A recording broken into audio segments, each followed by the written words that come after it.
చంద్రబాబు నాయుడు చేసేటటువంటి అకృత్యాలని, దుష్ట రాజకీయాలని, ఆయన సెట్ చేసేటటువంటి అన్వారెంటెడ్ ప్రెసిడెంట్స్ ఏదైతే ఉన్నాయో ఇవన్నీ కూడా భావితరాలకి చేటు చేస్తాయి. తప్పకుండా నేను ఒకటి చెప్తున్నాను, గతంలో కూడా చెప్పాను, ఈ రోజు చెప్తున్నాను.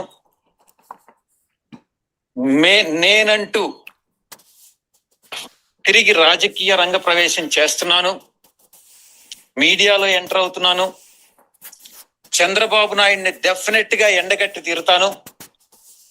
నేను గతంలో పార్లమెంట్ ముందు చెప్పినట్లుగా చంద్రబాబు నాయుడు ఇదే రాజకీయాలని, దుష్ట సాంప్రదాయాలని, దుష్ట రాజకీయాలని కానీ కొనసాగిస్తే అధికారంలోకి వచ్చిన తర్వాత తప్పకుండా చంద్రబాబు నాయుడు మీద చర్యలు తీసుకోవడం జరుగుతుంది అని నేను పదే ఒక్కాణించి.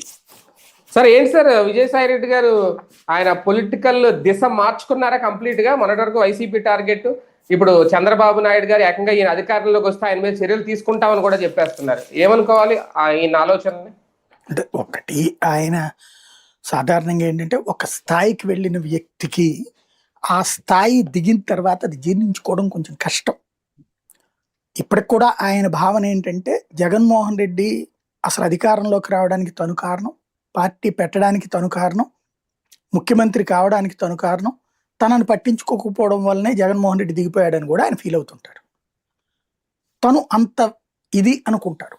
బేసిక్గా జగన్మోహన్ రెడ్డికి స్ట్రాంగ్ సపోర్టింగ్గా అడ్మినిస్ట్రేరియల్ యాక్టివిటీని తీర్చిదిద్దడంలో ఆయన హ్యాండ్ ఉంది, అది ఒప్పుకోవాలి. అడ్మినిస్ట్రేరియల్ థింగ్స్ అంటే ఆ నిర్వహణ, ఆఫీస్ ఎట్లా చేయాలి, ఇట్లాంటివన్నీ ఈయన అనుభవంతో చేశారన్నది వాస్తవం.